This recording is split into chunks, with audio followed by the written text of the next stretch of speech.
پاکستانیوں، حجاج بن یوسف حافظ قرآن تھا۔ وہ تہجد کی ایک رکعت میں 10 سپاروں کی تلاوت کرتا تھا، باجماعت نماز پڑھاتا تھا اور شراب اور زنا سے دور بھاگتا تھا، لیکن انتہائی ظالم تھا۔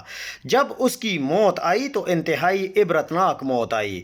حضرت سعید بن جبیر رحمۃ اللہ علیہ، جو کہ ایک تابعی بزرگ تھے، ایک دن ممبر پر بیٹھے ہوئے یہ الفاظ ادا کیے کہ حجاج ایک ظالم شخص ہے۔ حجاج کو پتہ چلا، دربار میں بلا کر پوچھا، کیا تم نے کیا کہا ہے؟ تو آپ نے فرمایا، ہاں۔ یہ سن کر حجاج کا رنگ غصے سے سرخ ہو گیا اور قتل کے احکامات جاری کر دیے۔ جب آپ کو قتل کے لیے دربار سے باہر لے جانے لگے تو آپ مسکرا دیے۔ حجاج کو ناگوار گزرا۔ اس نے پوچھا، کیوں مسکراتے ہو؟ تو آپ نے جواب دیا، تیری بے وقوفی پر اور جو اللہ تجھے ڈھیل دے رہا ہے اس پر مسکراتا ہوں۔ حجاج نے پھر حکم دیا کہ اسے میرے سامنے ذبح کر دو۔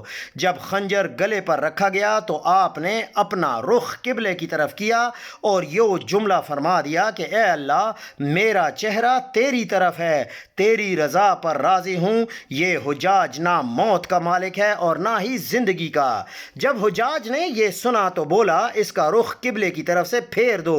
جب قبلے سے رخ پھیرا تو آپ نے فرمایا، یا اللہ، رحمت اللہ، جو رخ جدھر بھی ہو تم ہر جگہ موجود ہو، مغرب ہو یا مشرق ہو، ہر طرف تیری ہی حکمرانی ہے۔ میری دعا ہے کہ میرا قتل اس کا آخری ظلم ہو، میرے بعد اسے کسی پر مسلط نہ فرما دینا۔ جب آپ کی زبان سے یہ جملہ ادا ہوا تو اس کے ساتھ ہی آپ کو قتل کر دیا گیا اور اتنا خون نکلا کہ دربار تو تر ہو گیا۔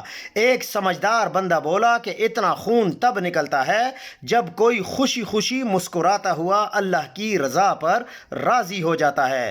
حجاج بن یوسف کے نام سے سب واقف ہیں۔ حجاج کو عبد الملک نے مکہ، مدینہ، طائف اور یمن کا نائب مقرر کیا تھا اور اپنے بھائی بشر کی موت کے بعد اسے عراق بھیج دیا، جہاں سے وہ کوفہ میں داخل ہوا۔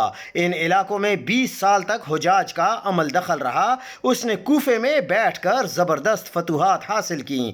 اس کے دور میں مسلمان مجاہدین چین تک پہنچ گئے تھے۔ حجاج بن یوسف نے ہی قرآن پاک پر اعراب لگوائے۔ اللہ تعالیٰ نے اسے بڑی فصاحت اور بلاغت اور شجاعت سے نوازا تھا۔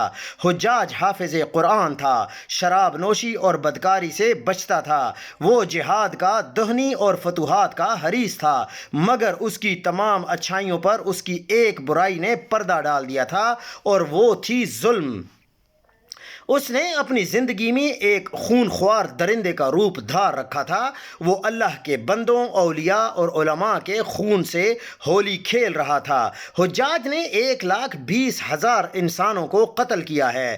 اس کے جیل جالوں میں اور جیل خانوں میں بھی ایک ایک دن میں 80,000 ہزار قیدی ایک وقت میں ہوتے، جن میں سے 30,000 عورتیں تھیں۔ اس نے جو آخری قتل کیا وہ عظیم تابعی اور زاہد اور پارسا انسان حضرت سعید بن جبیر رضی اللہ تعالی عنہ کا قتل تھا۔ انہیں قتل کرنے کے بعد حجاج پر وحشت سوار ہو گئی تھی۔ وہ نفسیاتی مریض بن گیا تھا۔ اس کے ساتھ حجاج کو وہ بیماری لگ گئی جسے زمہریری کہا جاتا ہے۔ اس میں سخت سردی کلیجے سے اٹھ کر سارے جسم پر چھا جاتی تھی۔ وہ کانپتا تھا۔ آگ سے بھری انگیٹھیاں اس کے پاس لائی جاتی تھیں اور اس قدر قریب رکھ دی جاتی تھی کہ اس کی کھال جل جاتی تھی، مگر اسے احساس نہیں ہوتا تھا۔ حکیموں کو دکھانے پر انہوں نے بتایا کہ پیٹ میں سرطان ہے۔ ایک طبیب نے گوشت کا ٹکڑا لیا اور اسے دھاگے کے ساتھ باندھ کر حجاج کے حلق میں اتار دیا۔ تھوڑی دیر بعد دھاگے کو کھینچا تو اس گوشت کے ٹکڑے کے ساتھ بہت عجیب نسل کے کیڑے چمٹے ہوئے تھے اور اتنی بدبو تھی جو پورے 1 مربع میل کے فاصلے پر پھیل گئی۔ درباری اٹھ کر بھاگ گئے، حکیم بھی بھاگنے لگا۔ حجاج بولا، تو کدھر جاتا ہے؟ علاج تو کر۔ حکیم بولا، تیری بیماری زمینی نہیں آسمانی ہے، اللہ سے پناہ مانگ۔ حجاج جب مادی تدبیروں سے مایوس ہو گیا تو اس نے حضرت حسین بصری رحمۃ اللہ علیہ کو بلوایا اور ان سے دعا کی درخواست کی۔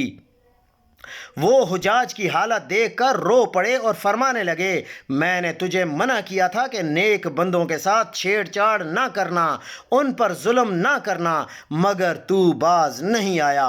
آج حجاج عبرت کا سبب بنا ہوا تھا، وہ اندر باہر سے جل رہا تھا، وہ اندر سے ٹوٹ پھوٹ چکا تھا۔ حضرت سعید بن جبیر رضی اللہ تعالی عنہ کی وفات کے 40 دن بعد ہی حجاج کی بھی موت ہو گئی تھی۔ جب دیکھا کہ بچنے کا امکان نہیں تو قریبی عزیزوں کو بلایا، جو بڑی کہارت کے ساتھ اور بڑی کراہت کے ساتھ حجاج کے پاس آئے۔ وہ بولا میں مر جاؤں تو جنازہ رات کو پڑھانا اور صبح ہو تو میری قبر کا نشان بھی مٹا دینا، کیونکہ لوگ مجھے مرنے کے بعد قبر میں بھی نہیں چھوڑیں گے۔ اگلے دن حجاج کا پیٹ پھٹ گیا اور اس کی موت واقع ہو گئی۔ اللہ ظالم کی رسی دراز ضرور کرتا ہے، لیکن جب ظالم سے حساب لیتا ہے تو فرشتے بے خشیت الہی سے کانپتے ہیں، عرش ہل جاتا ہے۔ اللہ ظالموں کے ظلم سے ہم سب کو محفوظ رکھے، اور ظالموں کو بھی انشاءاللہ وہ سب کچھ دیکھنا پڑے گا جو حجاج بن یوسف کو دکھایا گیا۔